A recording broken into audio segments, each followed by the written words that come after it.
We always do it at the camp. Every year we get some discussion panels with the teachers because it's not just about the moves, about the things you learn at the practice. It's also about, sharing, like about talking about it, what we are actually doing, and what we represent, and what we have to do to make it better. So, today I wanna invite here my friend Admir from Belgium. Make some noise for Admir.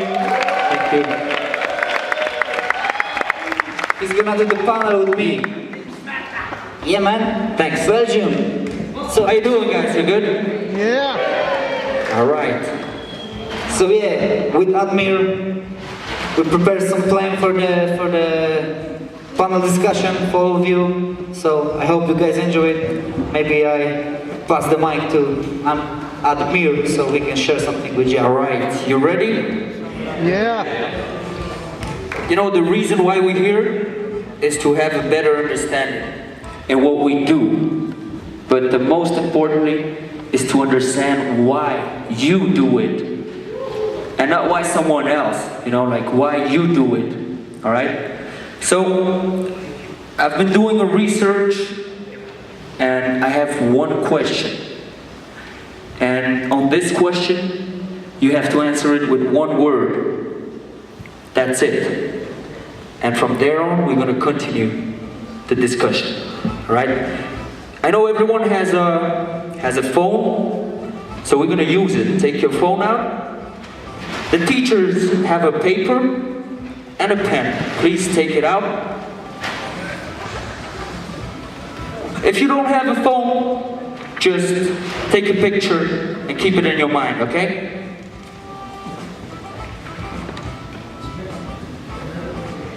This question, you have to answer it in 5 seconds. The first word that comes into your mind, you just write it down. That's it. Yes, the first word. So you ready to hear the question? Yeah. Good. Everybody understand the question? Yeah? I didn't say it yet. And be carefully, there is a word that is very important in it. Alright? Listen up. What is hip-hop to you in one word? You have 5 seconds. 5, 4, 3, 2, 1. It's done. You have it? Teachers, you have it? Yeah. Can you show it?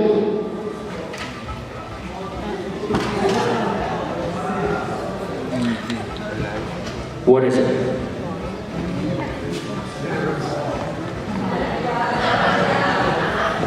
Communicate.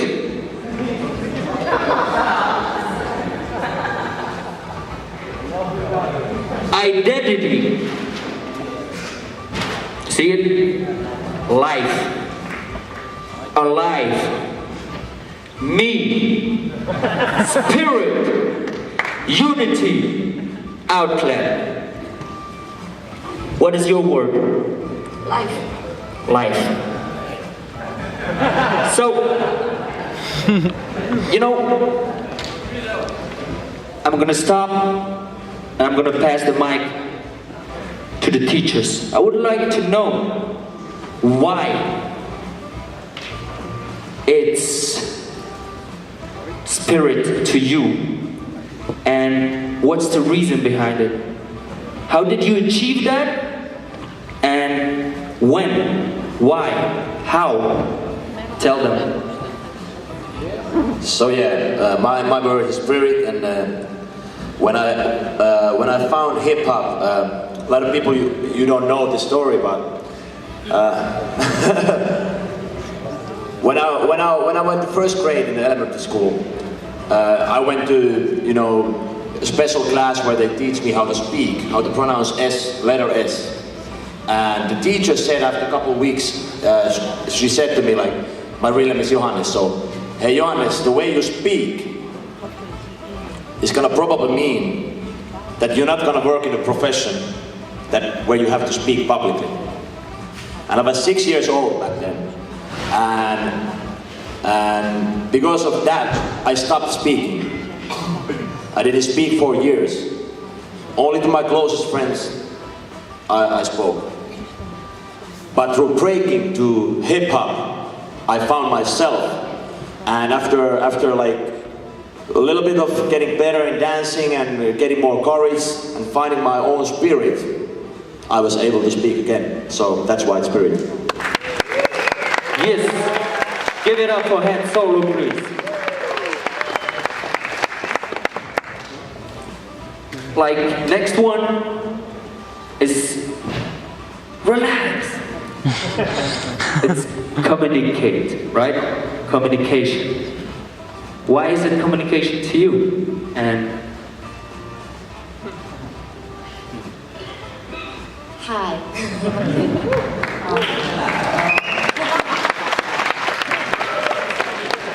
Yes, I don't know if I'm okay to speak, but like communicate, because when I started first for dancing, I was too shy. Like I'm still shy, but like I can't talk so much in front of people. And then I was like, because I moved to Canada myself for studying English. And then I couldn't get good plans, like I couldn't find plans like 1 year, and it was hard for me to get know more people, like especially Canadian people.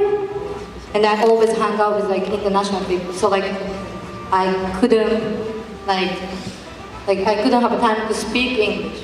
And then 1 year later, my sister was starting dancing first. So like when I saw her, and like she teach me like first things like how to do like 6 steps, blah blah blah. And then I went back to Canada again myself, and then I found out like I found some friends over there, like b-boy, like dancing like outside, and I'm like, okay, this is my first mission. Like I need to talk to them, and I went up to them and I say hi, and then they are nice. They teach me like they told me like where I can practice, and then.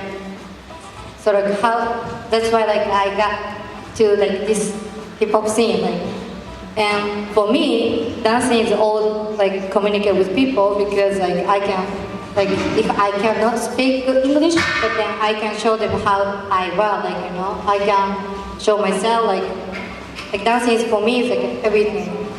So that's why I say like communicate. yeah, give it up for Ayumi.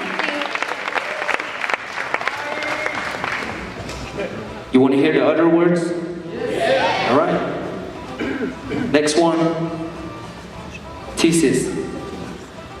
Why is it outlet to you? Well, I chose outlet because, you know, like, hip-hop, it gives us an outlet, right? Like, me growing up in Tucson, you know, I came from a really poor family. You know, a lot of the opportunities for us, you know, my parents were illegal, and you know the opportunities for us weren't so high, you know. So you know a lot of things in life, you know, happens, and sometimes it gets a little shitty, you know. But through hip hop, through dancing, I found like an outlet. I found how I could actually like channel, you know, the emotions inside of me, and how I could express myself in a way where I found, you know, true happiness and freedom. And you know, the outlet is kind of it gives you the power, you know. It opens you up, it opens your mind, it turns it on, and yeah, just you know, that's what hip hop does for me, you know. It turns my soul on, you know. Yes. We're gonna go on with the neighbor reveal. Your word is unity. Go ahead, man. Cool. What's up, everyone? It's cool to be finally here. Yeah, so I choose Unity. Yeah, the first time I experienced hip hop was like when I was really at a young age, around 11 or 12. Me and my brother, we went to a school party, and we noticed a big circle and we didn't know what it was. So, but you know, we knew there was like a big crowd of like people just dancing. You know, there's music. We didn't know what it was at all. You know what I mean? But for sure, it was like a big like dance competition. So we went in the circle, and that was like my first time ever seeing it. Was people dancing, getting together, and I realized it was like a huge gathering, and I didn't know what it was called. So back then we just called it housing, because we lived in the Bay Area when I was around 11 or 12, and yeah, that was like my first experience to see anything like it, and I fell in love with it right away. And yeah, right away, you guys know what's up. It's like it brings us together, you know. So that's the first thing I realized, that it just brings us together like a circle. So yeah. Yes. Next up, we have me, we have life, and identity, right? Lil G, Menor, go ahead, man. Yes. So about this, I want to explain in Spanish, but one's gonna help me to traduction, because I want to say the good word in this. Okay. Okay. En el mundo tenemos influencia de todos los aspectos. In the world, we have influences from all aspects, all genres. So para mí esto significa mucho la identidad. So for him, the significance of that in all aspects is identity. Porque cada uno que estamos aquí tenemos un ID diferente. Because everybody in here has a different ID, different fingerprint. Pero si tú lo aplicas a ti mismo, If you apply it to yourself, tú sabes quién eres, you know who you are, tú sabes qué es lo que estás haciendo you know what you're y doing, tú sabes a dónde vas a ir. and you know where you're going. Entonces eso es muy importante porque cada uno de nosotros It's very important because each and every one of us, podemos impartir algo diferente en el mundo. we can contribute something different to the world. Porque cada uno somos diferentes. Because each one of us is different. Entonces por eso cuando tú tienes esto, nada te puede desenfocar. Because if you have that identity, nothing else can take you out. Si of te your dicen, own tú no concept. sirves, tú eres malo, algo negativo, If they say you're bad, you're no good, they say that you're not going to do anything, no tienes identidad. then they take away your identity. You don't have identity. Pero si tú no escuchas eso negativo y tú sabes quién eres, But if you don't listen to that, and you believe in yourself and you know who you are, tienes identidad, then you have eres identity. único y And tienes you're- un aporte grande. You'll be the only one, and you're going to contribute a lot. Thank you. I'm into that. All right. Next up. It's you, man. Okay, so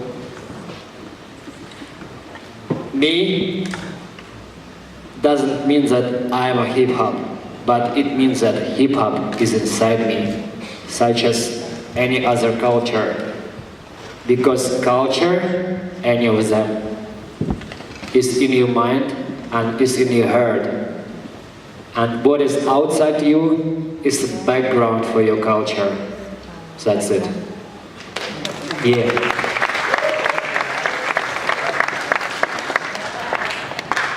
All right. Keep the mic, Casper. It's destiny. You got it. Why is it alive? Is that what I chose? That's what you chose.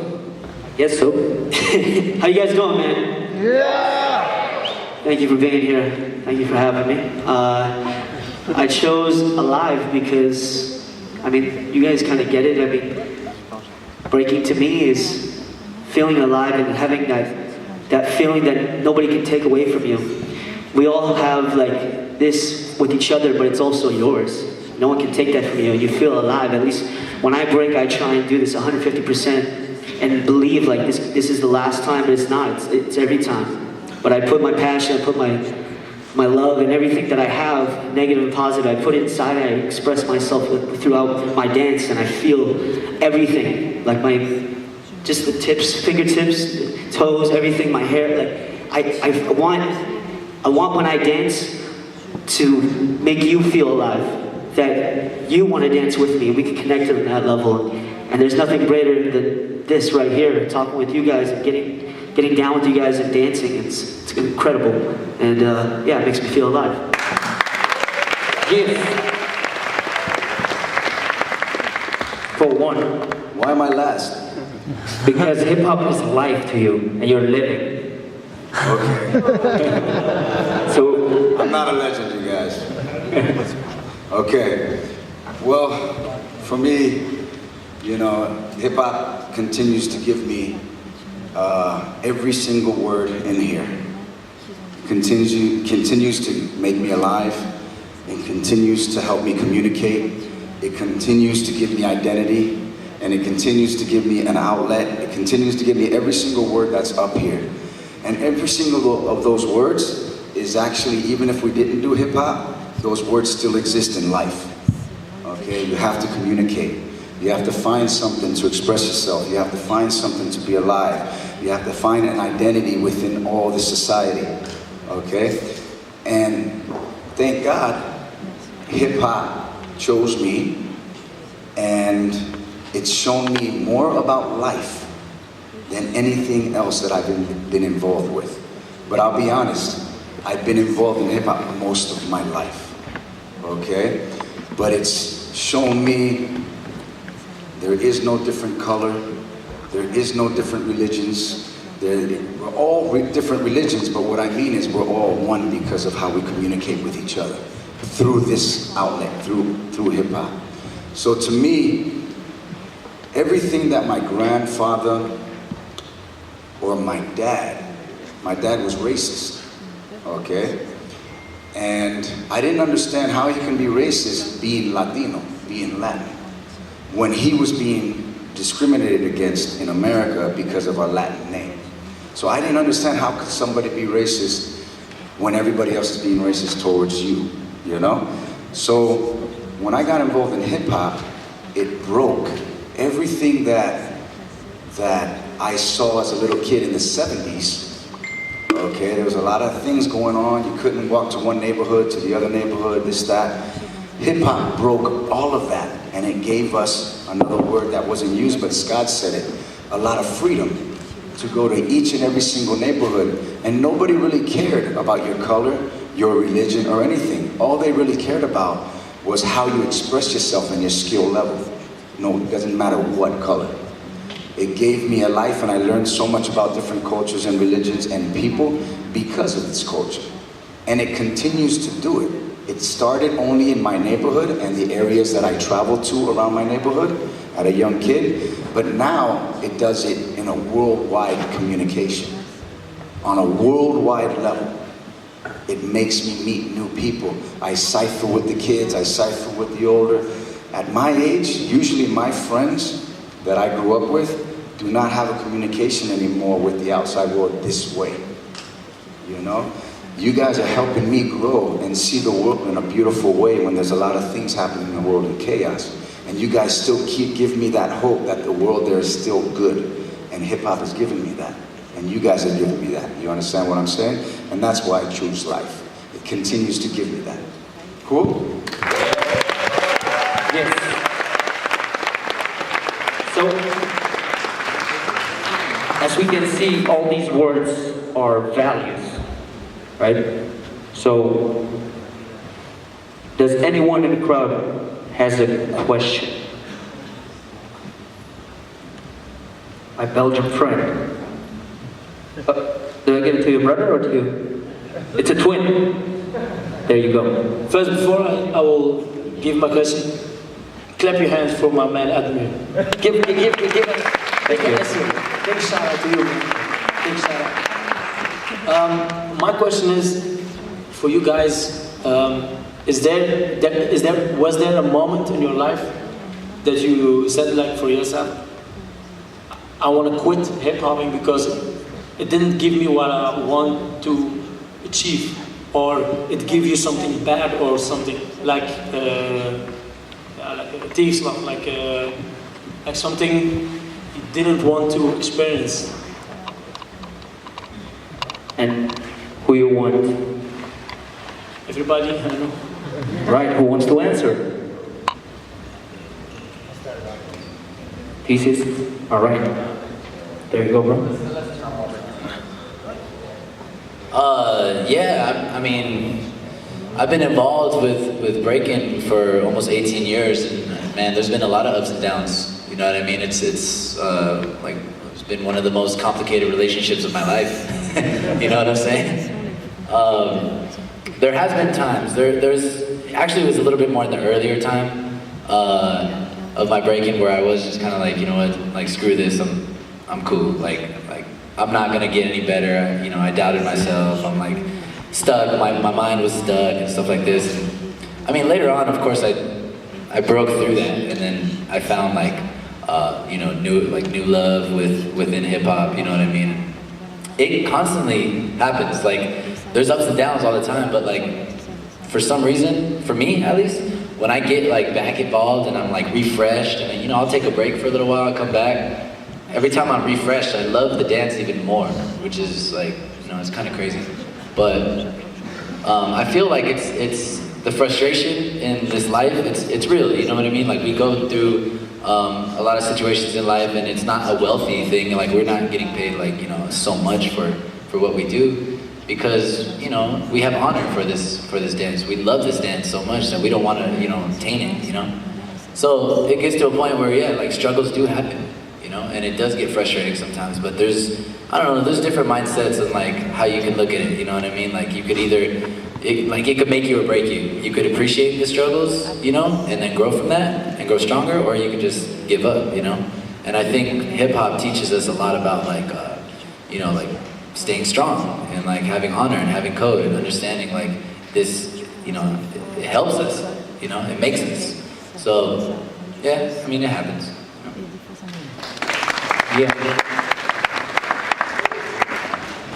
Yeah, just like Thesis said.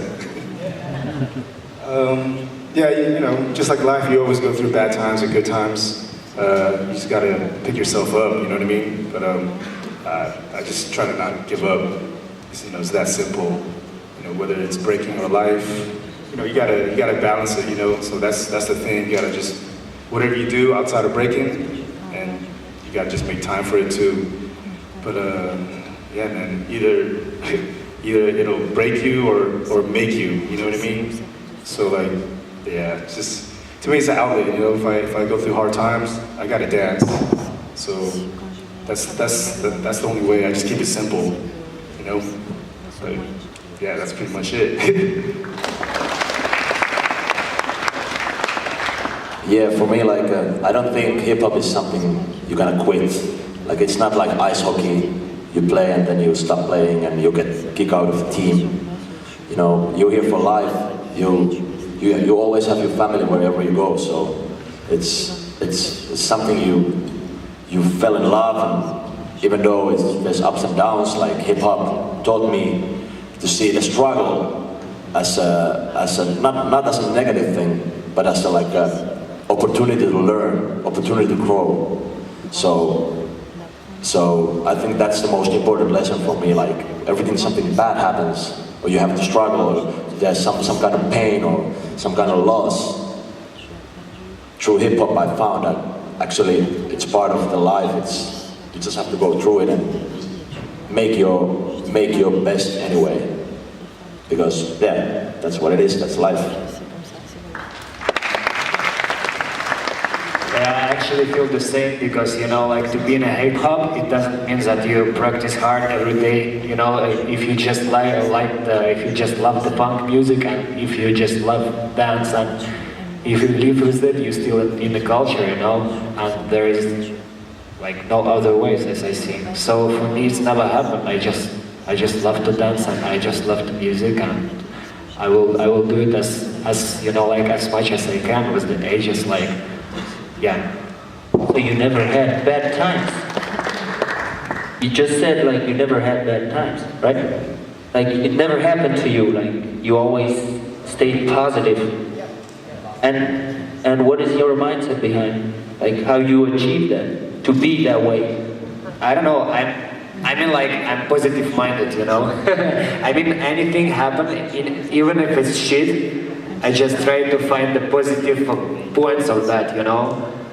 So yeah, that's great. Because, you know, like, it's a mind power. Because if you thinking in a positive way, the positive things will come to you, you know, like, you will get a feedback from the earth, from the, you know, like, from the everything, you know, like, around you. But if you think negative, it will happen to you, you know. So that's how I feel. Word. Yeah, to answer your question, yeah, it's hard. I mean, life's hard. I think it has to be hard. I said a little bit of this in my workshop earlier today, but you should be comfortable. You should always be uncomfortable. I feel like if you stop questioning something that you love and you don't have any more questions, there will be no more answers. You don't really love that. I feel like it has to be difficult. That's the fight inside you. It helps you grow. It builds you character, and it creates the pathway for your life. And I feel like it should be hard, it should be uncomfortable, because that's what makes you greater and better, and you'll appreciate it more. Yeah. What's up, everybody? They're pretty much saying everything that I would say, okay? There has been moments when I quit, okay? But I always use elements of the culture to express myself. I'm a writer, okay? I messed with the tables a little bit when I was 15, 16 years old. But most of my thing was writing. I hit the streets. So for me, there was a moment when I quit, okay? And the beautiful thing about hip hop and about this dance is the floor is always there waiting for you when you want to do it. It's always there, okay? So when that drive comes back in again, the beautiful thing, the sidewalk is there, a basketball court outside is there, it costs nothing. Put on some music and get down, and that's the beautiful, it's always been there when I need it, okay? And sometimes I step away, get refreshed, do other things, and then when it calls me and I need to do it, I just do it. And that's the beautiful thing about this culture, it's always there when you need it. It's a beautiful outlet, beautiful expression, okay? So yes, I've had moments, you know? But it's like Jan says, I always try to look through the negative things, I try to find the positive. What lesson is it trying to teach me? What lesson is it showing me? And sometimes it takes you a moment that you need to step back and analyze it, and then come back in. And then you're stronger. You understand what I mean? So yeah, beautiful thing about it, it's always there when you need to do it. Cool? I have something for you guys. When I was 18 years old, I have one moment I want to stop everything. No more dancing, no more nothing. You can help me again? I made a mic. Okay, guys. Cuando tenía 18 años en mi país, Venezuela, when he was 18 in his country, Venezuela, yo ganaba todo. he was winning everything. Decía que era el mejor. Decía que He said that he was the best. que no tenía errores, que todo lo sabía. I didn't have mistakes. I thought I knew everything. Hasta que una vez perdí. Until one day he lost. Cuando perdí, When he lost, las pirañas vinieron a comerme. the piranhas came to eat him. Empezaron a decirme que no servía.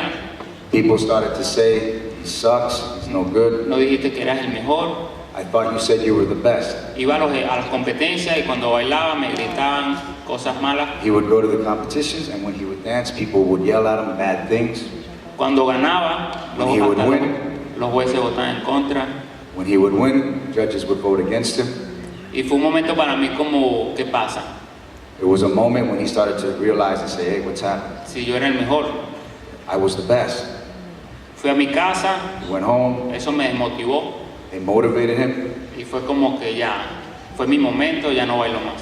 It was my moment, okay, I don't need to do it anymore, I don't dance anymore. Tuve 3 meses sin hacer nada, He was 3 months doing nothing, pensando qué es lo que voy a hacer ahora. thinking, what am I going to do now?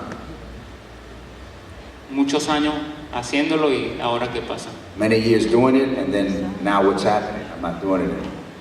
Entonces ahí aprendí Then I learned que todas las cosas que nos pasan negativas everything that happens to us negative-wise, es algo para aprender It's something to learn, para ser una mejor persona, to be a better person, y todas las cosas, todas esas cosas negativas, and all those things negative, tomarlas para motivarte. catch them and use them as inspiration. Porque si tenemos todo fácil en la vida, no vamos a ser ejemplo para los que estén peor que nosotros.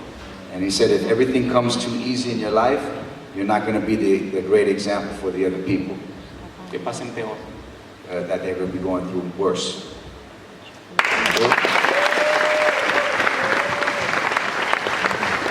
Reggaeton.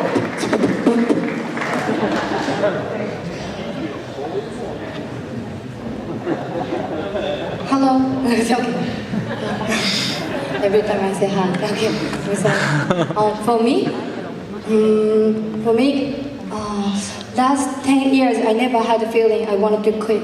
Like I always wanted to challenge something new things. Every jump, everywhere I go, I found like, okay, so next I go this. Maybe I can be like this, like this, like this. And sometimes I get very tired for breaking. I go to I go to maybe see like house dance and hip hop, like I hang out with my friends. And then like 2 days I come back and I feel like flesh. Okay, I go back again.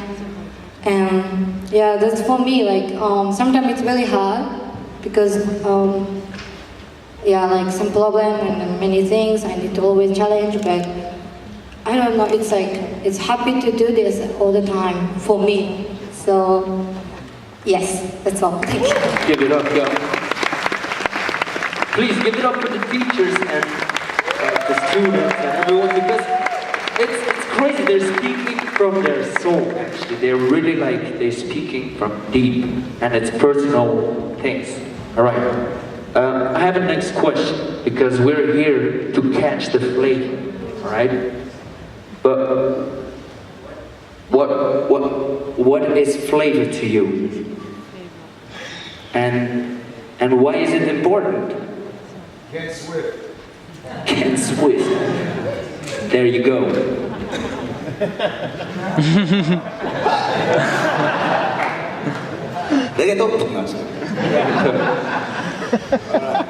What is flavor? Okay. How can I make this? I've said this before in my workshops, so ladies know. Alien Ness likes to say, you cannot call yourself a chef if you can only cook one meal. You understand what I'm saying? You will not get a job in a restaurant if you can only cook one meal. You can cook a real good omelet, but you're not going to be able to work in a restaurant because of that one omelet. You need to have variety, right? So I'm going to build on that analogy, and I'm going to say, and I'm going to use hip-hop culture terminology, and I'm going to use a chef terminology.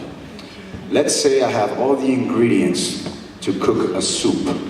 I have the pot, I have the water, I have the chicken, the carrots, the onions, okay? If you're vegetarian, no chicken. If you're Muslim, halal chicken, okay? All right? So I have everything in the pot. I boil it for 1 hour. It's ready to eat. I taste it, but it doesn't taste good. I thought I put all the ingredients in it, the potatoes, the carrots, the onions, the chicken, the water, the pot, I have everything. But I forgot something. What did I forget? The spices, the salt and pepper. That gives the ingredients the taste. So for me, it's the taste of how you do something. The presentation of that taste makes it look good or makes it taste bad. If you put too much salt, you can't eat it. It's too much. If you don't put enough salt or pepper, the ingredients taste no flavor. So for me, when I use an analogy of hip hop and breaking, if my moves were the ingredients of the soup, my leg sweep, the onions, my back rocks, the chicken, okay? My munch mills, the potato, okay? And the floor is the pot, the circle is the pot, and the flow is the water. The music is the spice, okay? And for me, the beautiful thing about when you cook meals is if you want curry flavor, Indian flavor, you get curry spice.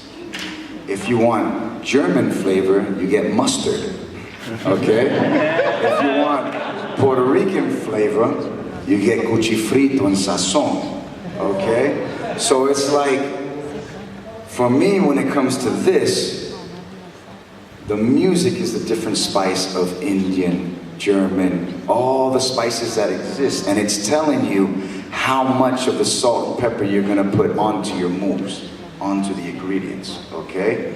So for me, the music is the flavor first. It's gonna give me a certain taste of how I'm gonna present the moves. No longer what I practice. Now it's how it tastes. When you first learn to cook a meal, you do exactly the recipe they taught you. But once you begin to play in the kitchen more, you begin to mix things and add different flavors and spices, things change. So your foundation, your basics, if you don't, I don't like using that word either, foundation, because for me the key foundation is the music, like Ken Swift says. Then everything else follows. So for me the flavor is the music, your presentation of how much taste you're gonna put onto your ingredients. You understand what I mean? Does that make sense? Yeah. Yeah? Someone else that would like to answer. Next question. Damn, I'm hungry now. I mean, yeah, I think Poe said it best. I don't think we can really top that, but I mean, but it is what he's saying. But it's that true, honest expression, and it's coming out. We all can do the same step, right? But it's that true essence that you have inside. You bring it out, and we see it with that step, and it's completely different from mine. Like flavors within you, and you're bringing it out, and you're putting it on top, like you said, with like the spice. And it's the true expression inside, and you embracing that, and taking it, and putting it out, and putting it on top. You feel me? So yeah, flavor, style, Yeah.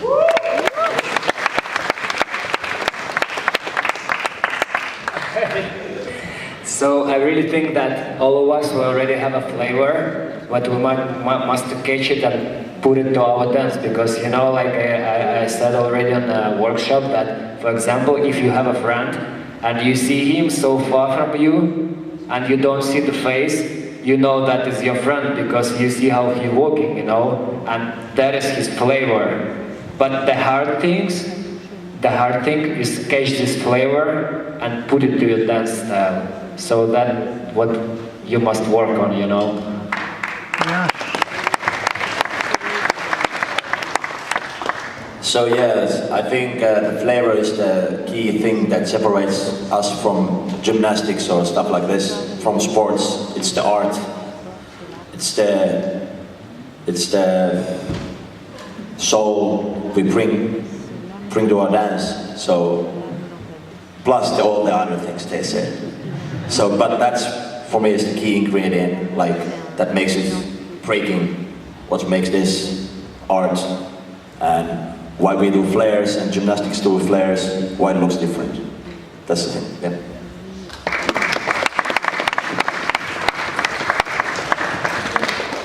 Hello? You gotta catch the flavor. I think just catch the flavor through the music, just like Poe said, just gotta find yourself through the music, find your own shadow. It's a personal thing, you know what I mean? So like, it takes time, and just pretty much just be you. I think that's what it is, you know what I mean? So we're all here with different energy, so it's like the type of energy too, you gotta find yourself, and yeah man, so you just gotta find it, find your flavor, and yeah, that's it.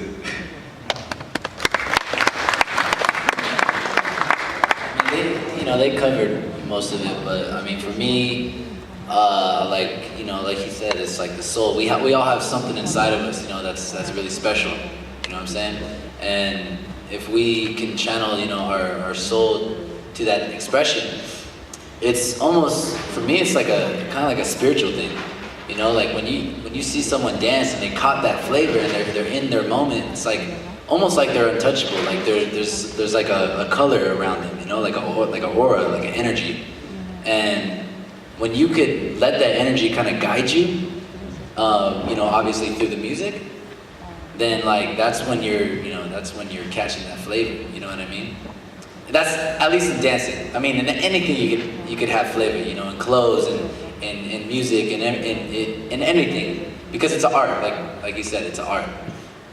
So that's kind of how it is for me. I think it's more of just like a spiritual energy that we all have inside of us that we can express. You know. Yeah. All right. Does anyone has a question? Oh, we still have little G. Lady first. Hello again. So, for me, flavor. Flavor. Like for me, flavor. I think a lot about flavor before. Like when I start like 5 years later for dancing. And then I couldn't get it, like, okay, so flavor, many people told me, you need to have it, this. Like, and then I was wondering, what's that? And after I was thinking myself, and then I talked with people, I kind of found out, okay, flavor is like what you are, like who you are, like when you dance with music, like, okay, so the people, like what, who say that? Like when I dance, okay, people think, oh, it's Ayumi. That's like people know who I am. Like, okay, I show myself. Like I thought it's for me, it's a flavor. And also, of course, if it's with music, it's more great, of course. And it can be good sometimes, but it can be hard to get it flavor. But when you like keep doing dancing, then I think you can understand like these things. Yeah. Thank you. Nice. You catch the flavor. Menor. Catch the menor. Yeah, my friend. He's my daddy. You should pay him. You should pay him. Para mí el catch the flavor. For me, catch the flavor. Pienso que es el riesgo. Ah, that's a good one. He says for him, it's risk. Porque cuando tú estás en un cipher o cuando estás entrenando o donde estés, Because when you're in a cipher or when you're training or in a competition, tú tienes que arriesgar a escuchar la música, tienes que arriesgar a hacer algo que nunca has hecho. you have to risk listening to the music. You have to dare and risk to try things that you usually don't try. Siempre tienes que ir arriesgando en cada momento. Every time you got to keep risking, keep challenging yourself. Algunas veces estamos en un cipher Sometimes we're in a circle y pensamos mucho para entrar, and we think a lot to go in. Sometimes we're scared to do it porque hay mejores vivos que nosotros. because there's other people better than you. Pero cuando tú arriesgas a hacerlo, eres libre, But when you risk yourself and challenge yourself to do it, tienes tu estilo propio, you start getting your own Tienes style, your own flavor. You start getting it, eres confidence. libre. You're starting to be free. Empiezas a arriesgar cosas que nunca has hecho. And you start to do things that you never did before. Entonces siempre hay que hacerlo porque si tú no lo haces, nadie lo hará. So you have to keep challenging yourself and risking yourself to do it because nobody else is going to do it for you. You got to do it. Algunas veces nos limitamos y decimos, bueno, voy a hacer esto y ya. Sometimes we limit ourselves and we tell ourselves in a circle, okay, I'm just going to do this and this and this. Pero cuando arriesgas, haces cosas que nunca has But entrenado. when you risk yourself and say, yo, I'm just going to go, you're going to end up doing things that you never thought you could do. Arriesga. Risk. Yes. Any questions? What's your name? Where are you from? And what's your question? Hello, my name is Emilien. I'm from France. And my question is like, what is your biggest influence to get to these points in your dance? Like, it could be movie, music, or dancers, but I'm curious, I want to know.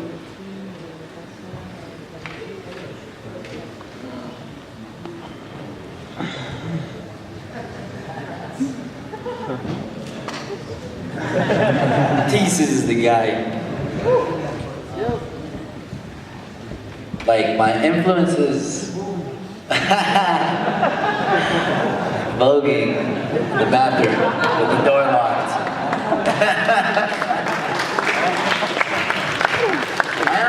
I'm very influenced on many things actually that aren't breaking, to be honest.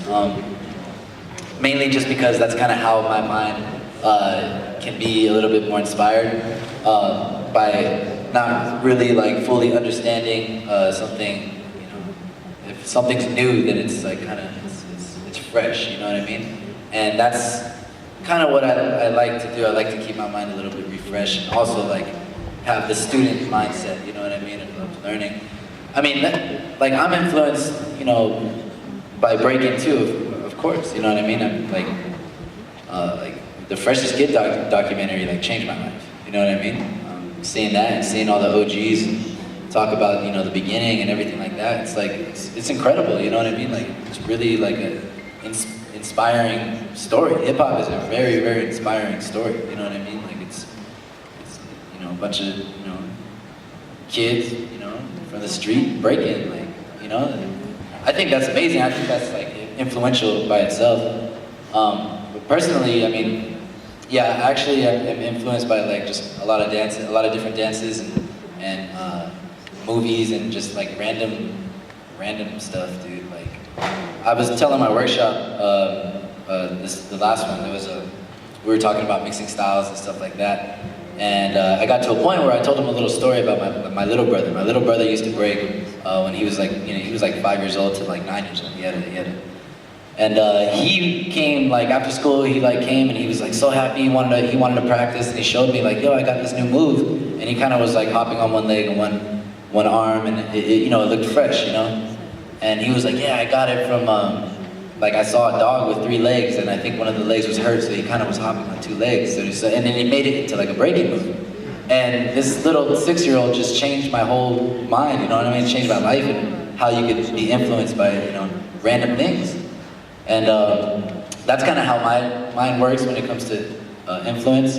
And you know, my motivation is just like through my friends and my family and the people that I am involved with. You know what I mean? Like throughout this dance, I've met so many amazing people where like, you know, it's influential, it's motivational, and it's amazing.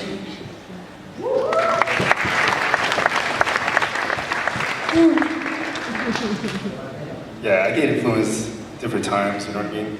At this point right now, personally, like, I feel like I'm getting like more lazy. You know what I mean? But I think it's because like, it's from the injuries I get from dancing like too hard, you know what I mean? So like, when I get to practice or get back into it, I just try to dance smarter, you know what I mean? So that's how I try to like influence myself more. It's just to like enjoy the dance, to actually just to enjoy the dance more, really. Instead of just breaking really, really hard and try to like, you know what I mean, impress everyone around me, but breaking this long, I learned a lot from just, you know, being down, getting injured. So I think it's just you, just look in the mirror and just, you know, you could just push yourself even more. And there's other ways you could motivate yourself, you know what I mean? And so that's just another way I think I just gotta push myself, you know what I mean, if I feel down. And another thing too, like guys like I look up to, like, man, he's a lot older than all of us. So when I came in this room and saw him dance, that's just another type of like influence I get from like going to these jams. Just from traveling, when I see that, I see all these older dudes getting down, yeah, I gotta keep doing it, you know what I mean? It's that simple. I don't care, I have no excuse, you know what I mean? So I'm just gonna keep doing it. Yeah, exactly.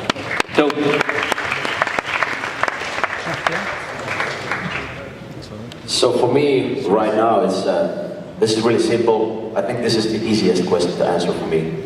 It's the smiles I see when you dance. You know, like yesterday or today when people are going crazy, but and the smile right after you're round. When you stand up and you're just... Doesn't matter if you're 5-year-old or 70 years old or whatever. As long as I can see the smiles, as long as I still feel the smile inside me and express it, that's the inspiration for me.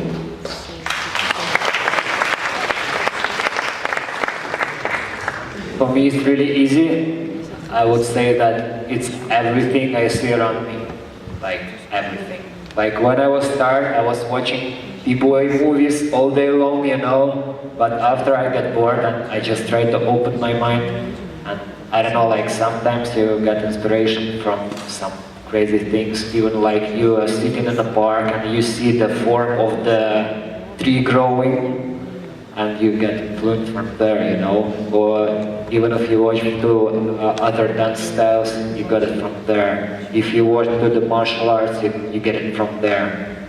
So anything around me, that's the answer. Yeah, I mean, you want mic? Yeah, I mean, I'd have to agree with Hot Solo. It's like, you guys, it's my friends and family. So obviously these guys motivate me right here. Mainly, it was definitely in the beginning. It was my mom and my dad. Like they were swing dancers. So, like everyone else, we've had rough times. But that was a moment. That was a key moment in my life where like nothing else really mattered. Just seeing my family smiling and dancing together it really hit me. And that's what kind of inspired me to start dancing and doing different styles of dancing. Not to go off on the question, but I think it's important. If you really love this, and this is your life, you should definitely start dancing, get inspired by everything around you, and dance to different styles of music. Learn different styles of dance. It can only help you grow. It can't make you go back. It's only going to make you go further. So it's definitely friends, family, and I think it's really important people keep knowing this, that it's your friends, right? Those are the people that are going to push you to keep going further. So it's better, like, you have to have a tight friendship with, you know, you can go to a jam and that's cool, but like your friends are everything, right? They support you. So be around good people like that and inspire each other. And you guys inspire me. So thank you.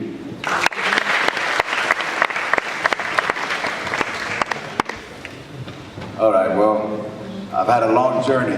To answer that question, a long journey, and continue. You know, I'm very excited to see where the journey goes and how long it can last. You know, before I can't squat. You know what I mean? But what's inspired me has been many different things and many different reasons of why I do it and done it. When I was younger, you know, I wanted the respect. You know, and wanting that respect was sort of my inspiration. And I wanted respect from the people that I thought were dope. Okay? I wanted my heroes to respect me, and me respecting my heroes made me work hard, and that was a form of inspiration. It was also a form of insecurity of myself. Okay? Sometimes when you lack insecurity, you want approval from a lot of people. Okay? So as a young kid, when you're growing up, sometimes you're wondering, do I look dumb? Do I look stupid? I hope it looks good. And you're always worried and wondering. So that drive, that insecurity is good. It can help you get better. Okay?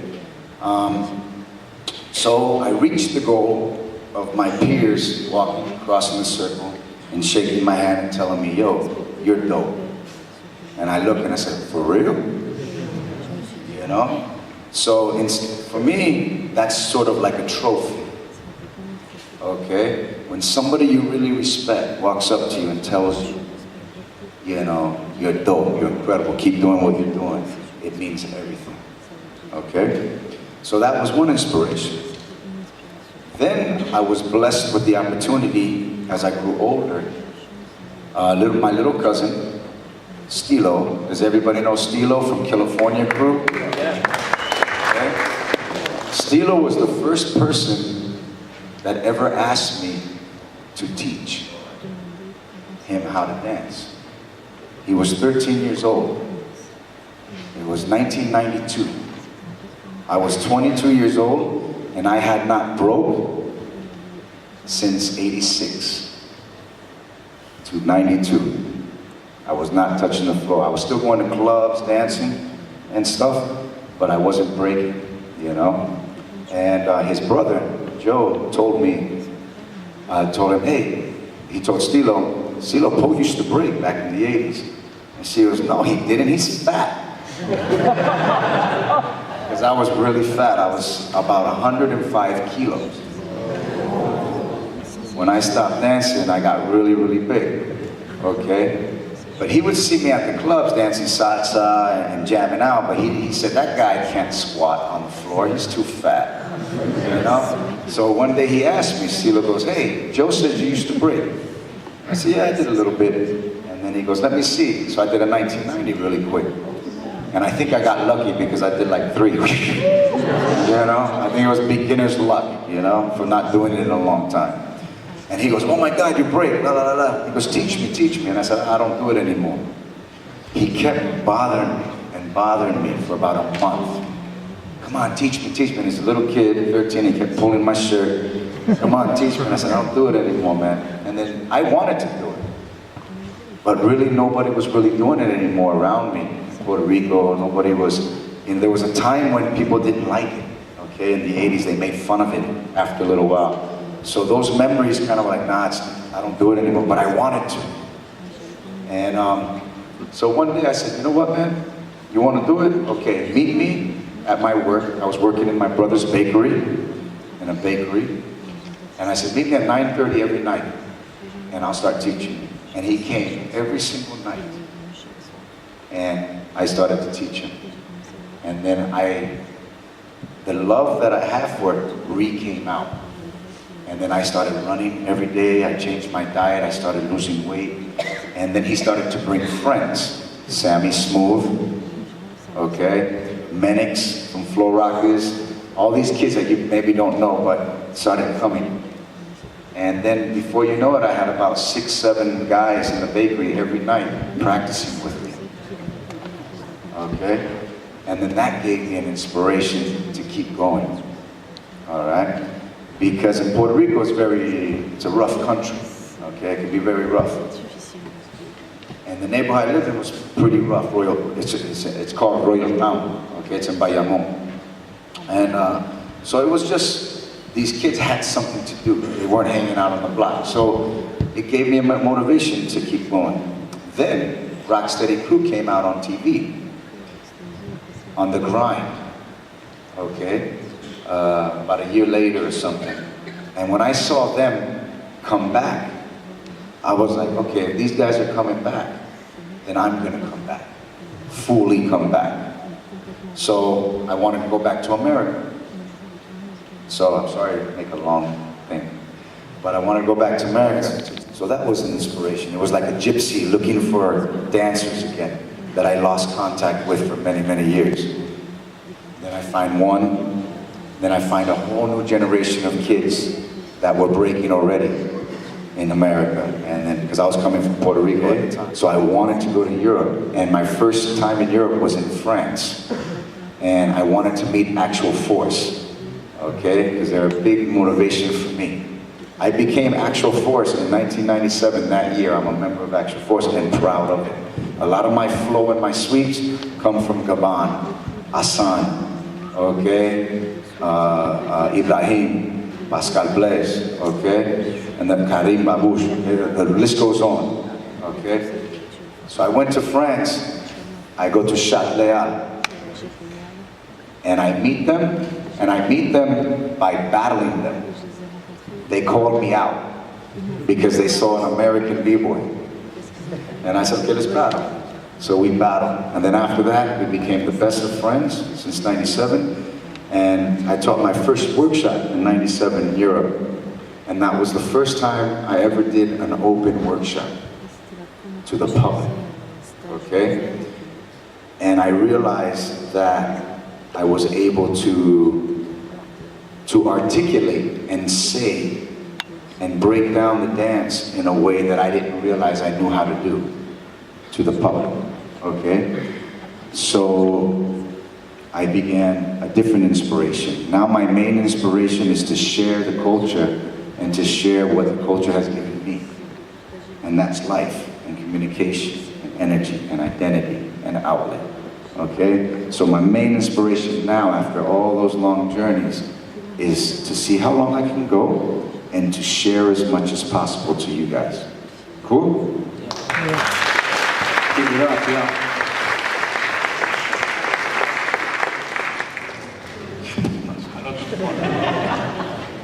Sorry so long.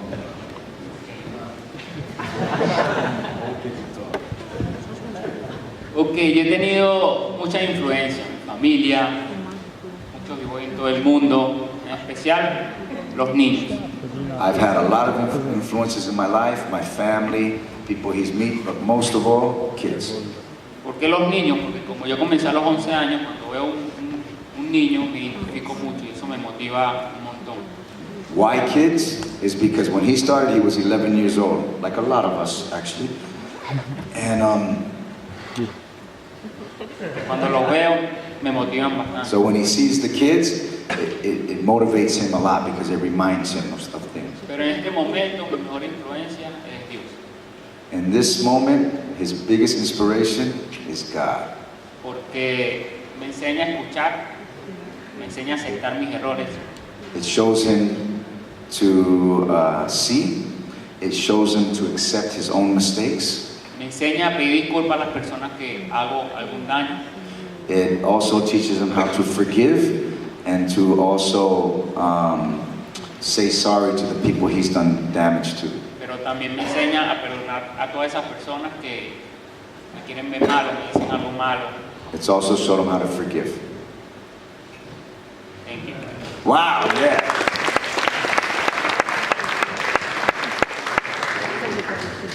Hello. Arigato. Yes, what inspired me when I started, maybe like it was my sister. She started first than me, and she's there. Oh, what? Yes, she inspired me a lot because she showed me many things when I had a big goal, it's like hard time to understand everything, and she told me like maybe you can go this way or this way. Like she showed me many things. Even now, like we fight, but still like we help each other. I don't know if I can like help her, but yes, inspired like what Iluji said. Like for me, like kids also like a few years ago somebody told me like play game is supposed to be like the kids start first. And like I just hear the story, so I wasn't there at the time, but like, and then like I realized, oh yeah, it's supposed to be like that. That means like the kid. If I were kids, I can get like I can enjoy everything. And I can think like, okay, if I go this way, then maybe he's gonna go this way. Like like I can like kind of play around, like thinking myself. And then I found out, oh, that's really inspired me. And yeah, I don't know. Now, yes, it's inspired like from kids a lot too. Thank you. Give it up. I'm Luke from Argentina. My question is mainly for the US guys because it's a history question. So now it's very common to have battles with judges. I mean, it's something we see every day. We even have the button and sometimes battles when you judge on dynamics or creativity. But like when it started, there were no judges. So when did that happen? What gave way for judges to be so common? Like, does it make sense?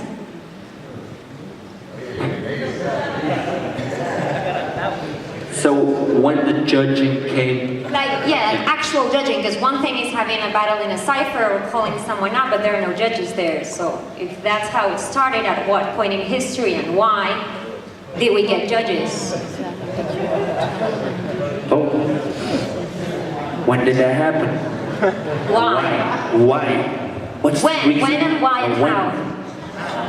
Why only me? Thesis, you want to start? Okay, check it out. Damn. Okay. First, I'll say this. Ever since I was a little kid, there was always judging. In the circles, the older kids always judged you. It was always about battling. Okay? So the battling was always judged. It just wasn't an organized competition, but it was always judged. The other kids judged, and they determined who won. Okay? Whoever had the better style the funkiest usually won. And whoever had the dynamic move and style within that dynamic move, and if that person won the crowd that was watching and shut down the circle, then the crowd and everybody watching said, yo, you're done, you're finished, get out. So there's always been judges, okay? When it started to go to competitions, the things that we looked for in details in the street and in the circles that we looked for b-boys to have and b-girls to have, the elements of what this dance is all about is how we started to add the criteria. So everybody else, the public that doesn't understand the culture, can understand or overstand what is being looked at as a judge. But really, all the elements and genres already existed. The clothing, the knowledge, the style, the finesse, the transitions, the complications, the originality, the execution, all of it has always been there when you look at the old school b-boys, when they were just battling each other in clubs.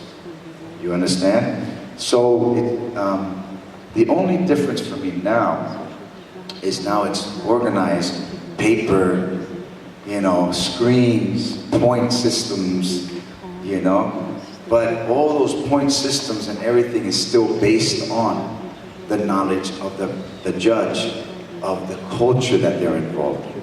So for me, it hasn't changed much, okay, except now it's on a bigger scale and more organized in the competition world, in that aspect. Oh, for me, I've been judging jams, competitions. I don't know when it was introduced. I guess every sport, Olympics, everything has a judging system, you know? So I think I've been judging jams since '95, you know? And there was already judges before that, you know? And I used to enter talent shows in the '80s, but a talent show, you guys know what a talent show is? Yes. Yeah, you know, you don't just break against breakers. You dance against juggling people and little girls with ballerina suits, you know? It's like, it's a talent show, so you're being judged, you know, but by somebody that maybe doesn't know anything about you, you know? But it's kind of hard to say, you know, when was the first breaking competition, but I can only speak on myself that I've been judging since about '95. But I used to enter talent shows and stuff in the '80s, you know what I mean? And those were judged by other people, you know what I mean? And there's a few competitions that Rocksteady would come and judge those competitions, but it was more like a talent show. You did a show with your crew. You didn't really meet head on so much like that, you know? Head on was more the clubs and stuff. But for me, '95 was kind of like when I started, okay? And then about '97, I started using more of a system on paper. You know what I mean? More like writing notes and explaining, because from the experience of '95 up, people kept coming to me and asking me, hey, why did I win? What did I do good? Or why did you vote for me? Or why did I lose? What do I need to work on? And I noticed I didn't have my paper, so I didn't remember all the battles. It's hard to remember a lot of battles. So I started writing notes to keep track of what you did good and what you did bad. And this gave me a reputation. People started to ask me more in a lot of jams, like what they've been doing and stuff. I learned round for round from Mr. Wiggles in 1997. In Rocksteady Anniversary, Flowmaster battled Cyclone from Step Fiends. Flowmaster from Footwork Fanatics and Rocksteady crew at the time. And Wiggles had 2 flags. And Flo would go first, Cyclone would respond, and Wiggles would put the side of the flag that took the point. And it was a 3-round battle. And for the first time visually, I can see who was winning rounds. You know? And this was back in '97. And ever since then, I have not stopped judging round for round. For me, it's the easiest way. You know, and it's very clear. You know, you go first, I go second. Who won that round? You go again, I go again, that's round 2. Who won that round? You go again, I won't go again, that's round 3. And so, you know, Since 97, I've been using that method, but judging dance since 95. I hope that helped. Yeah. Last question. Thesis. If anyone, I think, had a little bit more knowledge in the history of like when battles started, I think someone, or I think to talk to track 2 if you get a chance. Talk to track 2, and he'll probably give you a little bit more basic knowledge of like that question. But yeah, because I've had conversations with him, and he's spoken about, you know, some of the first battles being judged, some of the first battles, you know, like Star Child and Rock, you know, being some of the first winners of the first trophy. Like I'm sure he was like has a little bit more knowledge than that. So if you ever get a chance to talk to track 2, I'm sure he can help you. All right. 2 hands.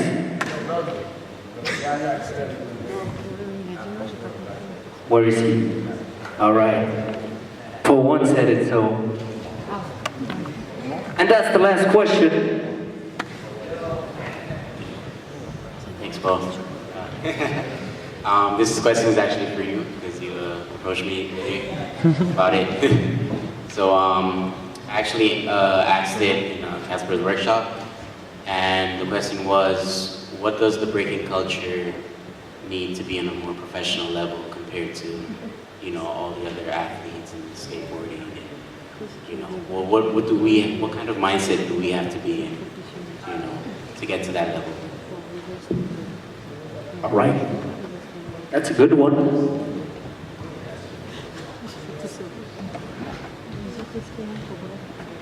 Okay, first and foremost, how can breaking, is the question you asked Casper in the workshop, right, about how skaters became so professional in multi-billion-dollar, you know, companies and stuff, and how could breaking and hip-hop culture become that? Well, the music, for one, is already in that.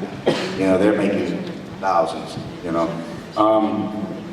For breaking, I think first and foremost, you guys, to get to a certain level, you need to have an education, okay? Education is first.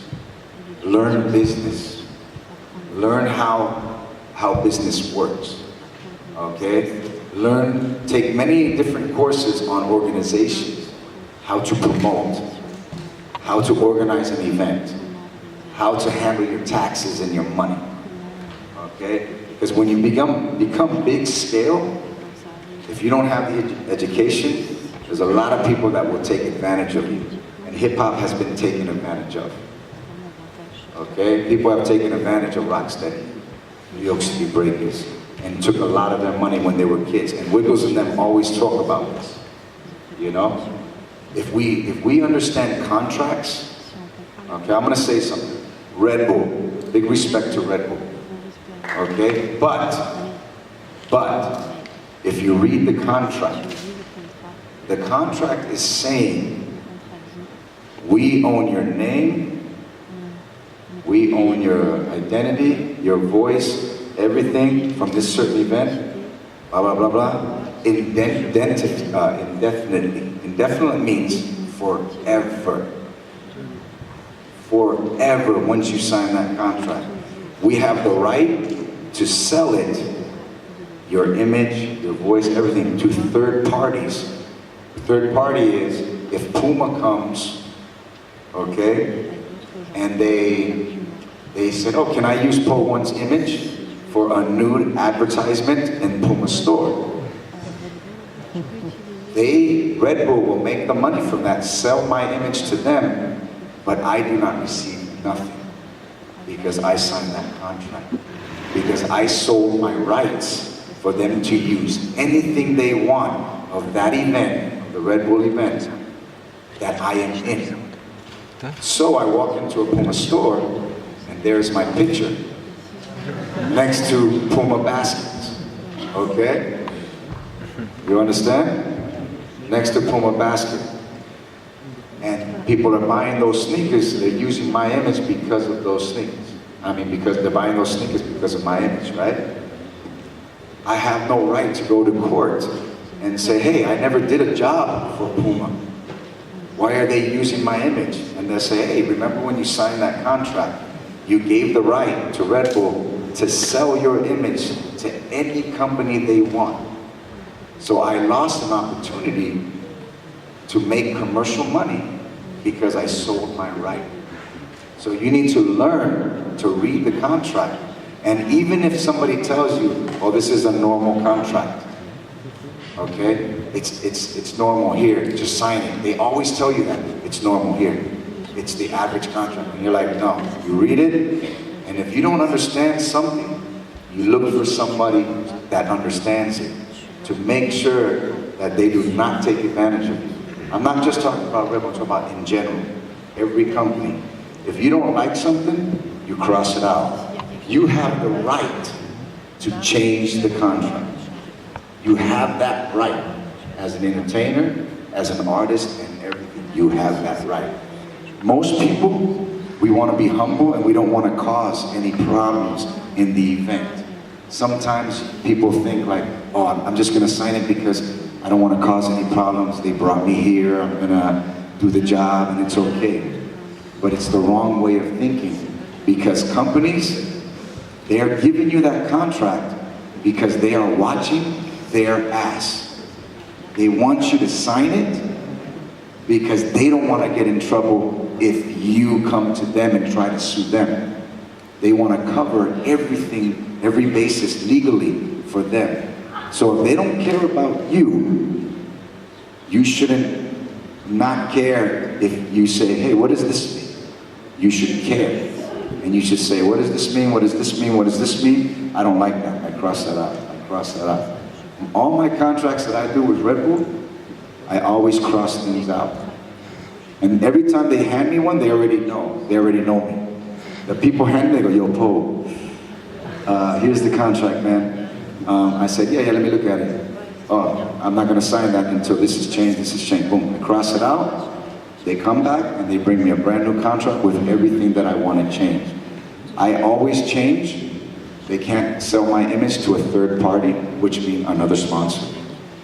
They can only use my image for this event and for the video they make for this event. Nothing else. They can't sell it to Puma, they can't sell it to Nike or whoever they want to sell it to, they can't. Unless they make another contract and tell me you will get this amount if we sell your image to this company and we get this amount, we get 80% of this or 20% and you get 80% of that. You have to think business-wise, you guys. It's the only way to get ahead in our culture and make sure nobody ever takes advantage of you. Because this is our heart and soul, okay? And if you can make a living out of it in an honest way, that you sacrifice your whole life in it, then do so and do it smartly without taking advantage of nobody. Don't let the piranhas take advantage of you. You understand what I'm saying? That's the only way we'll get ahead, brother. Education, know what business is, and learn how to understand contracts. Cool? Yeah. That was a clear answer, I guess, right? Someone else want to answer that question too? Yeah, of course. So, I have pretty successful businesses back in Finland, and I run a gym, and what I also do, I go around the world and teach and coach different businesses how to run businesses. So that's what I actually do. That's my main living, and I feel like a lot of times we are watching too much inside our scene, and instead like it's super fun to be here. But to be honest, like if we want to grow, if we want to go further, we have to be looking at the big businesses, you know. So for example, if I go teach anywhere, I don't take any money in Finland if I teach breaking, because I know the b-boys, they don't, or the small kids, they don't have money. How I make a living now is to go to big businesses, go knock on the door and speak to them, and when you go like this, knock, knock, knock, who's there? It's the white gorilla, you know? And you, no, but they listen. And when you have relationship with big companies and when you can help, when you can bring value to them, then you start getting, you know, more stuff you can bring inside the scene. But you have to prove your value. You have to have something else than, I'm a tough guy, I'm a b-boy or b-girl. So whatever we have, whatever you want to do, has to have some kind of interest on a big company level too. So how I find it out, I go teach breaking there. I motivate them with dance. I teach them fitness. I do courses. And what I'm trying now to build is to bring some of the guys like Casper or Mediano, you know, Lil G, in that scene also. Because what we learn through hip hop and dance is something that people really miss. You know, now people in the corporate world, they're like stuck. They don't have the freedom. They don't feel good, they don't smile. They hate their lives. But what we have here, what we do together when we dance in a cypher, that's actually what everybody wants. That makes you feel good.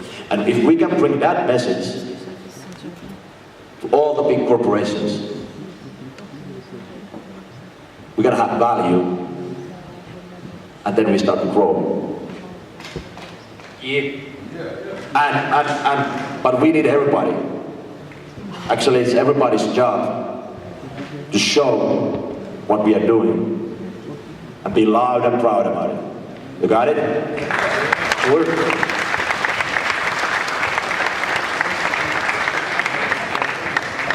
You want to do F-flag?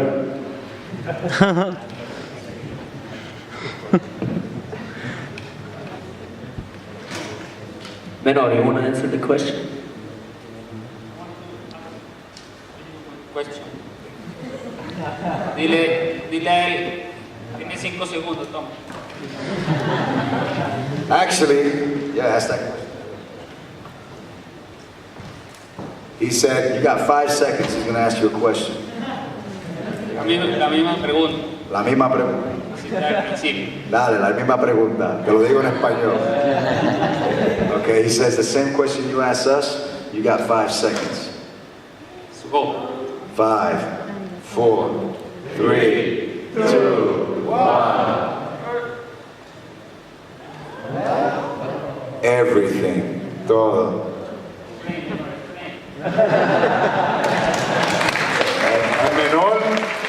Menor means youngin. He goes, explain youngin. What I mean with everything is everything matters, actually. And everything they said matters, and everything you say matters. So, everything. You should pay attention to everything and understand each one's perspective. Try to understand and try to feel from where that person is coming from and why. And that's everything. And that's why hip hop to me means everything. So to that answer, everything can be also business. Everything can be also, so it's everything, yeah? The world, each one, teach one. All these persons, different religions, how to make a living. So yeah, I think that's hip hop to me. Thank you for asking me the question.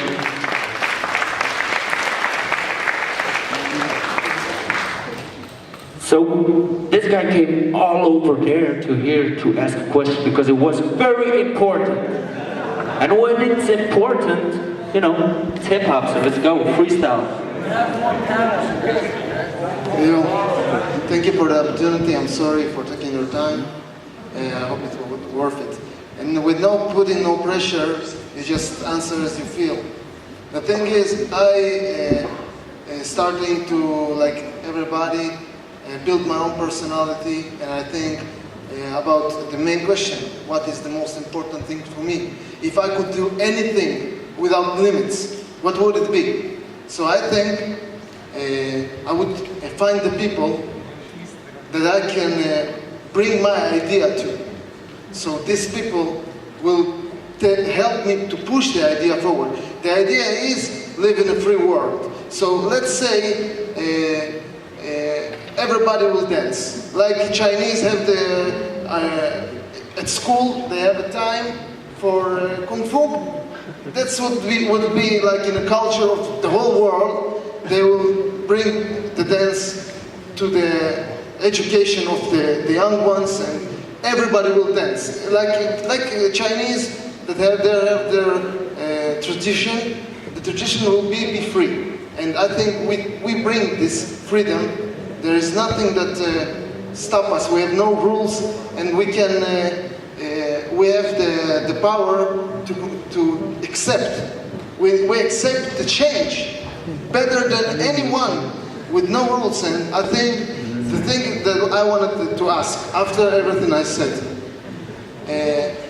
how do you people, if you ever try to think, how can I change the world, change hunger, change level of superiority in life? Maybe cancel borders, no borders, no borders. Everybody learns everybody's language, and no borders. You can go with no permission. You can go everywhere you want, and maybe no money. Everything for free. We just exchange things like in the old days, and maybe no army. Okay, no army. You can imagine how much do we put into an army? All right. Okay, so something like that. What did you, if you ever think about this scale, and if how we can do it? If you try to understand the perspective of each teacher and all the persons right here, I think it's like we are doing this already with hip hop. So we are really doing this. And you being here, you are doing this already. So what Yan said before, try to be positive, and if that's your dream, continue doing that. Continue believing in it, and continue working towards that dream. Go ahead, man. But if you would like to hear the answer, who you...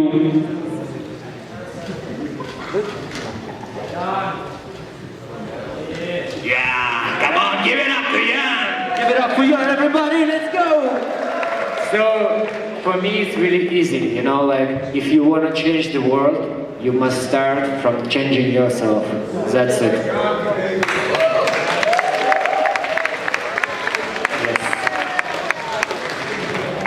So, ask yourself the question, what is hip-hop to you? Exchange with each other, try to listen to each other's story, and I guess, DJ, how you feeling? How you feeling, everybody? Give it up for all the teachers, give it up for yourself, give it up for Polski Flava, and let's just catch the flavor!